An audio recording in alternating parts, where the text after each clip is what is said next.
കേരളത്തിലെ മാധ്യമപ്രവർത്തനം ഇന്ന് എവിടെ എത്തി നിൽക്കുന്നു എന്നതിൻ്റെ പച്ചയായ തെളിവുകളാണ് റിപ്പോർട്ടർ ടിവിയിലെ ചർച്ചകൾ. നിഷ്പക്ഷതയുടെ വെളുത്ത കതർവസ്ത്രം അണിഞ്ഞ് ചാനൽ സ്റ്റുഡിയോകളിൽ വന്നിരിക്കുന്ന ചില അവതാരകരുടെ ഉള്ളിലിരിപ്പ് പുറത്തു വരുമ്പോൾ ജനങ്ങൾക്ക് പുച്ഛം മാത്രമാണ് തോന്നുന്നത്.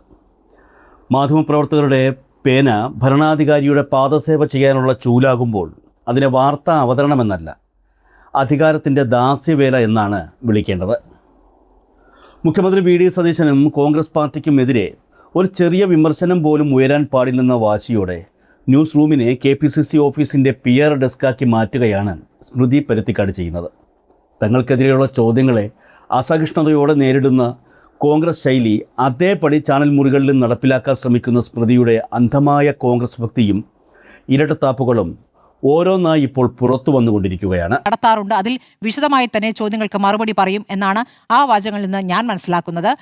ഇന്ന് മൈക്ക് കൊണ്ടുപോയപ്പോൾ മൈക്ക് കുത്തി എന്നുകൂടി, മുഖത്ത് കുത്തി എന്നുകൂടി അദ്ദേഹം പറയുന്നുണ്ട്. ഇങ്ങനെ മൈക്ക് മുന്നോട്ട് വരുമ്പോൾ ഈ മൈക്കിനെ മാധ്യമപ്രവർത്തകരുടെ ആയുധം, അല്ലെങ്കിൽ വിഷ്വൽ മീഡിയയിലെ റിപ്പോർട്ടർമാരുടെ ആയുധമായ മൈക്കിനെ കോലെന്ന് വിശേഷിപ്പിച്ചത് ഏത് രാഷ്ട്രീയ നേതാവാണെന്ന് പരിശോധിച്ചാൽ മതി. കോലുകൊണ്ട് കുത്താൻ വരുന്നു എന്ന് പറഞ്ഞ് പരിഹസിച്ചത് ആരാണെന്നൊന്ന് പരിശോധിച്ചാൽ മതി. സ്മൃതിയുടെ ഈ അന്ധമായ ന്യായീകരണം കേട്ടാൽ ഏതു മാധ്യമപ്രവർത്തകനും ലജ്ജിച്ച് തലതാഴ്ത്തും. മുഖ്യമന്ത്രി വി ഡി സതീശൻ സ്വന്തം സഹപ്രവർത്തകരുടെ മുഖത്തേക്ക് മൈക്ക് തട്ടി മാറ്റിയിട്ടും ഭരണാധികാരിയുടെ ആ ധിക്കാരത്തെ ചോദ്യം ചെയ്യാൻ സ്മൃതിക്ക് നട്ടലില്ല. പകരം മുഖ്യമന്ത്രിയെ എങ്ങനെയും രക്ഷിച്ചെടുക്കാൻ പ്രതിപക്ഷത്ത് നിന്ന് പണ്ട് വന്ന കോല് പ്രയോഗം കുഴിച്ചെടുത്ത് കൊണ്ടുവന്ന് ന്യായീകരിക്കുകയാണ് ഈ സ്വതന്ത്ര എന്ന് വച്ചാൽ എല്ലാ സ്വാതന്ത്ര്യവുമുള്ള മാധ്യമപ്രവർത്തകർ. വി ഡി സതീശൻ്റെ ധാർഷ്ട്യത്തിന് മുന്നിൽ സ്വന്തം മാധ്യമ സമൂഹത്തിൻ്റെ ആത്മാഭിമാനം പോലും അടിയറവ് വയ്ക്കുന്നതാണോ സ്മൃതിയുടെ മാധ്യമ ധാർമ്മികത? മുഖ്യമന്ത്രി മാധ്യമങ്ങളോട് എന്ത് തോന്നിവാസം കാണിച്ചാലും അതിനെ ന്യായീകരിക്കാൻ അവതാരകയുടെ വേഷത്തിൽ ചാനൽ സ്റ്റുഡിയോയിൽ ഒരു PRO ഇരിക്കുന്നത് കേരളത്തിലെ ജനങ്ങൾ കൃത്യമായി തിരിച്ചറിയുന്നുണ്ട്. സതീശൻ ഭക്തി തലയ്ക്ക് പിടിച്ച് മാധ്യമപ്രവർത്തനത്തിൻ്റെ അടിസ്ഥാനം പോലും മറന്ന സ്മൃതിയുടെ ഈ ഇരട്ടത്താപ്പ് സഹിക്കുന്നത് കുറച്ച് കഷ്ടമാണ്. ഒരു കാര്യം ഇന്ന് ഇപ്പോൾ സുനിൽ പറഞ്ഞ ഒരു കാര്യം, സുനിലിൻ്റെ ഒരു താരതമ്യം എനിക്ക് അത്ഭുതമുണ്ടാക്കി. പിണറായി വിജയനെ മോദിയുമായി താരതമ്യം ചെയ്തത് ഏത് രൂപത്തിലാണെന്ന് എനിക്കറിയില്ല. തുടക്കം മുതൽ അങ്ങനെ ഒരു ശ്രമങ്ങൾ പല ഘട്ടത്തിലായി പലരുടെ പ്രതികരണത്തിലും ക്ഷമിക്കണം, ഇവിടെ വി ഡി സതീശനെ അത് ഏത് തരത്തിലാണെന്ന് എനിക്ക് മനസ്സിലാകുന്നില്ല. മോദിയുമായുള്ള താരതമ്യം ഏത് തരത്തിലാണ്? മാധ്യമങ്ങളോട് സംസാരിക്കുന്നത്. മോദി ഇന്ന് വരെ ഒരു വാർത്താ സമ്മേളനം നടത്തിയിട്ടുണ്ട്. ഇന്ന് വരെ അല്ല, അങ്ങ് പറഞ്ഞത് സംസാരിക്കുന്നതിനെ കുറിച്ചാണ് പറഞ്ഞത്. ഞാൻ താരതമ്യം ചെയ്തതേ അല്ല. അങ്ങ് പറഞ്ഞു മോദി എന്നും പറഞ്ഞു. മോദി വി ഡി സതീശനെ പോലെ എന്നാണ് പറഞ്ഞത്. മോദി സംസാരിക്കാറില്ലാത്ത പോലെയാണ് വി ഡി സതീശൻ. അല്ല, വി ഡി അല്ല ഘട്ടം. പക്ഷെ അങ്ങ് പറയേണ്ട, മോദി അവിടെ പറയേണ്ട കാര്യമേ ഇല്ലായിരുന്നല്ലോ. അതാണ് ഞാൻ ചോദിച്ചത്. മോദി വാർത്താ സമ്മേളനമേ നടത്തിയിട്ടില്ല, മാധ്യമങ്ങൾക്ക് മുന്നിലേ വന്നിട്ടില്ല. അദ്ദേഹം ഈ പറയുന്ന റേഡിയോയുടെ അദ്ദേഹം പറയാനുള്ള കാര്യം പറയുന്നു. അദ്ദേഹം നല്ല ഒറേറ്ററാണ്, നന്നായി പ്രസംഗിക്കും. മോദി അങ്ങനെ ചുരുക്കി കാണണം. മോദി നന്നായി രാഷ്ട്രീയ പ്രസംഗം നടത്തും. പക്ഷേ ഒരൊറ്റ ചോദ്യത്തിൽ പല ഘട്ടത്തിലും ആ താരതമ്യങ്ങൾ ഞാൻ കാണുന്നു. അത് പല ഘട്ടത്തിലും അത് അത്ര നിഷ്കളങ്കമായി ഞാൻ കാണുന്നില്ല. സ്മൃതിയുടെ ഈ ഓസ്കാർ ലെവൽ അഭിനയം കണ്ടാൽ ചിരിക്കാതിരിക്കുന്നത് എങ്ങനെ? വി ഡി സതീശനെ മോദിയുമായി താരതമ്യം ചെയ്തപ്പോൾ സ്മൃതിക്ക് ഇത്രയും നോവുന്നത് എന്തിനാണ്? വി ഡി സതീശൻ മോദിയുമായി സ്വയം താരതമ്യം ചെയ്തിട്ടുണ്ട്. അതെന്താ ഓർമ്മയില്ലേ? എന്തിനായിരുന്നു അങ്ങനെ ഒരു താരതമ്യം?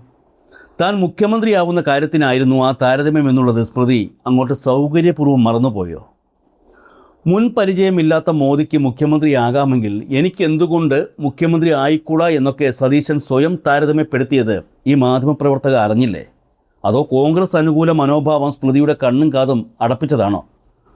മുഖ്യമന്ത്രിയെ തൊടുമ്പോൾ സ്മൃതിക്ക് ഇത്രയും പൊള്ളുന്നത് എന്തുകൊണ്ടാണെന്ന് കേരളത്തിലെ ജനങ്ങൾക്ക് നന്നായി മനസ്സിലാകുന്നുണ്ട്. ആ നിഷ്കളങ്ക അഭിനയം അങ്ങ് മുഖ്യമന്ത്രിയുടെ ഓഫീസിൽ മതി എന്ന് മാത്രമേ പറയാനുള്ളൂ. ഒരു മുഖ്യമന്ത്രി എന്നല്ല, ഇപ്പം നമ്മൾ മാധ്യമപ്രവർത്തകരെയായാലും മുഖ്യമന്ത്രിയുടെ മുഖം വെച്ച് താഴേക്കൊരു നഗ്ന ശരീരം വെച്ച്